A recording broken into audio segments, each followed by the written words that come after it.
A storm surge is not simply a large wave. It is a temporary rise of the sea, driven mainly by storm winds. We are here to determine the GOAT of completed integrated coastal flood defense megaproject.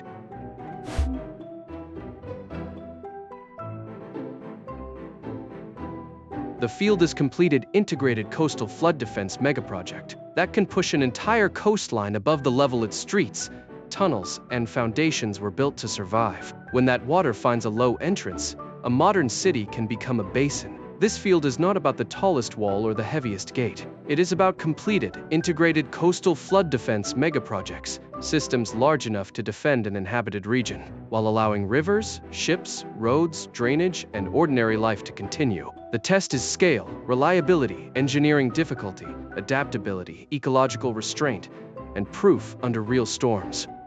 The mechanical problem sounds almost rude in its simplicity. Keep the opening open nearly all the time, then close it before the sea arrives. In practice, gates weighing thousands of tons must move on command after years in salt water, while forecasts, power systems, operators, and every adjoining levee do their own jobs correctly. That last detail is the trap. Flood protection behaves like a chain. Water does not care which section was expensive, famous, or recently reinforced. It searches for the lowest crest, the weakest foundation, the unclosed canal, or the pump that cannot keep pace, and then turns one local failure into a regional one. Even the language can mislead. A so-called 100-year flood is not scheduled once per century. It means roughly a 1% chance in any given year. Over a long lifetime, repeated annual chances accumulate, and protection still leaves residual risk. Enduring reduces probability and consequence. It never signs a treaty with the ocean. The best systems therefore solve more than flooding. A closed barrier may protect homes, but interrupt shipping, trap river water, alter salinity, or erase tidal habitat. Excellence means finding a defense that can remain almost invisible during normal life, yet become uncompromising when the forecast turns hostile.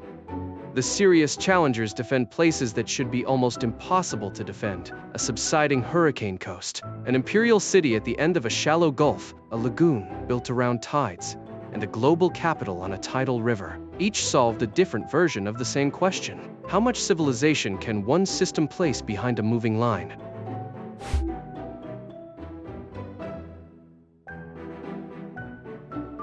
New Orleans entered this comparison through catastrophe. Hurricane Katrina exposed failures in levees, floodwalls, and foundations, and water spread through much of the city. The lesson was not that one wall had been too short. The regional defense had not behaved as one dependable system when the load arrived. The response was the hurricane and storm damage risk reduction system. With a budget above $14 billion, the United States Army Corps of Engineers strengthened a perimeter containing roughly 133 miles of levees, floodwalls, gates, and pump stations. Major surge barriers moved the defensive line outward, away from vulnerable interior canals. Its strength is integration achieved at emergency speed.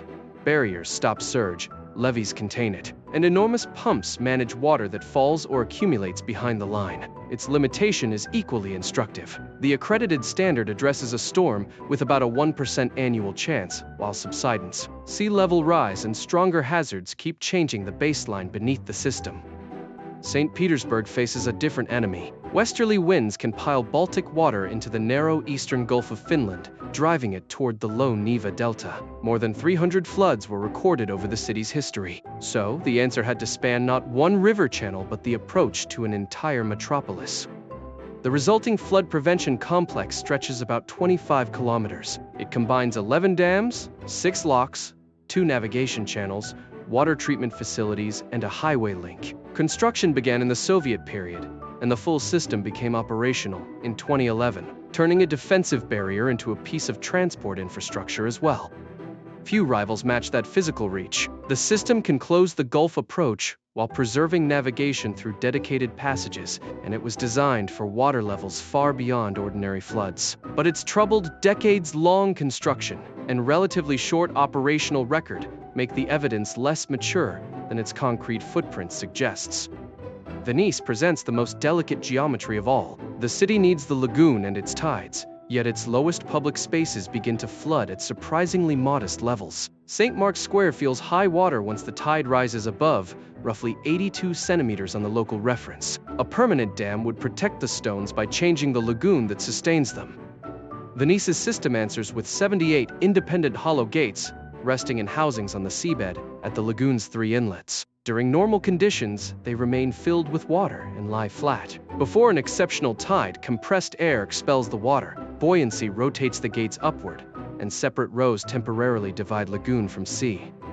That is an elegant compromise. No permanent wall across the entrances, and enough modularity to raise different barriers as conditions require. Yet the system's real defensive career began only in 2020. After a long and difficult build. It has already protected Venice repeatedly, but maintenance-intensive machinery in saltwater still needs decades to prove its full life cycle case. London's answer is smaller in geographic reach, but exceptionally refined. The Thames Barrier spans the river near Woolwich, with 10 steel gates. Its main gates rotate upward from recessed positions, leaving navigation open in ordinary conditions, and forming a curved steel wall when tide, surge, and river flow combine dangerously.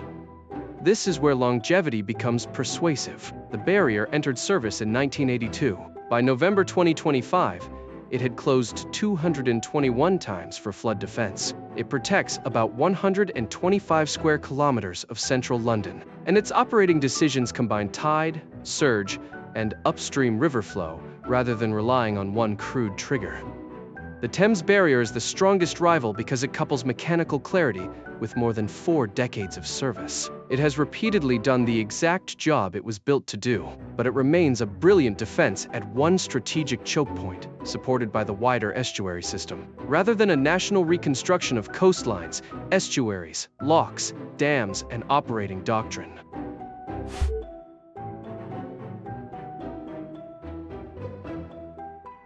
The Delta Works are the GOAT of completed integrated coastal flood defense megaprojects. They win not because one Dutch barrier is larger than every rival, but because the project turned a national disaster into a connected, evolving defense system, and then proved willing to redesign its own answer when the first answer was too destructive.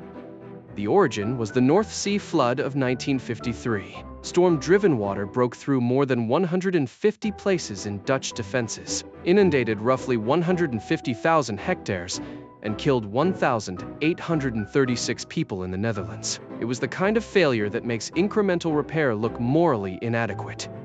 The national response began with a geographic idea. Instead of endlessly strengthening every exposed bend of a long, ragged delta shoreline, Enders would shorten the line that had to be defended by closing vulnerable estuaries and reinforcing key connections. Fewer openings meant fewer places where the North Sea could concentrate its force. What followed was not a single dam, but a network. The Dutch Public Works Agency describes the Delta Works as 5 storm surge barriers, 2 locks, and 6 dams, with roads and water control structures woven through the system. The projects protected separate islands and estuaries, yet their value came from functioning as one redesigned coastal geometry. Building that geometry required industrializing work that had once depended on local embankments and emergency repairs. Countries prepared enormous closure units, controlled currents, raised working islands, and narrowed channels in stages. Each completed section altered the water movement around the next, so construction planning had to anticipate a delta that changed while it was being rebuilt. The early works demonstrated the basic power of the plan. Closing channels reduced the length of sea facing defenses and created new transport links between communities that had been divided by water. Yet this success carried a temptation. If closing water worked, then the largest remaining estuary could simply be sealed with another solid dam. This is where the winner separates itself from a merely gigantic construction program. The Delta Works combined many structures, many decades, and several generations of engineering. A weakness in one location did not reduce the entire national strategy to one machine, and later projects could add new capabilities without discarding the earlier protective skeleton. Then came the reversal. The original plan for the Eastern Scheldt was a closed dam, but opposition grew, because sealing the estuary would destroy its tidal character and damage fisheries and marine life. The choice was no longer safety or no safety. It was whether engineers could preserve a living saltwater system without leaving the sea an open door. The answer was an open, movable barrier. Under normal conditions, tides continue through its gates, and the estuary remains saline. When exceptional water is forecast, the openings close. That redesign cost more and demanded far greater complexity, but it converted environmental objection into an engineering requirement, rather than treating nature as an inconvenience to be bulldozed later. The eastern Scheldt barrier extends for 9 kilometers, with about 3 kilometers that can be closed. 62 gates move between 65 colossal piers, and the full closing sequence takes about 75 minutes. These are not decorative statistics. Every pier had to be placed precisely enough for gates weighing hundreds of metric tons to move reliably in a tidal estuary. Its protection standard is correspondingly severe. The barrier was designed for a flood, statistically expected no more than once in 4,000 years under the design assumptions. It closes roughly once a year on average, remaining open the rest of the time. That is the central trick of elite flood engineering, overwhelming strength used with restraint. The system later absorbed another kind of compromise at Rotterdam. The Maesland barrier protects the port approach with 2 enormous moving doors, each about 210 meters wide. They remain parked beside the channel so ocean-going traffic can pass, then close automatically when forecasts cross critical levels. The largest moving parts in any flood barrier became one more component, not the whole philosophy. Against the Thames barrier, the verdict becomes clear. London's structure has the longer concentrated record at one river crossing and deserves enormous credit for that. The Delta Works wins this field because it solved a broader problem: multiple estuaries, inhabited islands, routes, ecological conflict, and changing design assumptions, all inside one durable national system.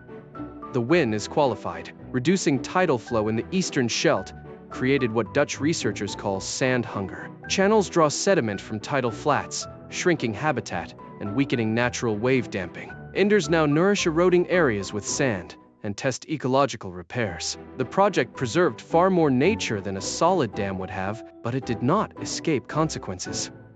Nor is the system finished simply because its famous concrete is complete. Sea level, weather, land use, machinery, and scientific understanding keep changing, so Dutch flood policy continues through inspections, renovations, stronger dikes, spatial planning, and repeated national review. That is why the Delta Works deserve the GOAT title. The sea won once, and the lasting answer was not one heroic wall, but an institution capable of rebuilding its defenses and correcting itself.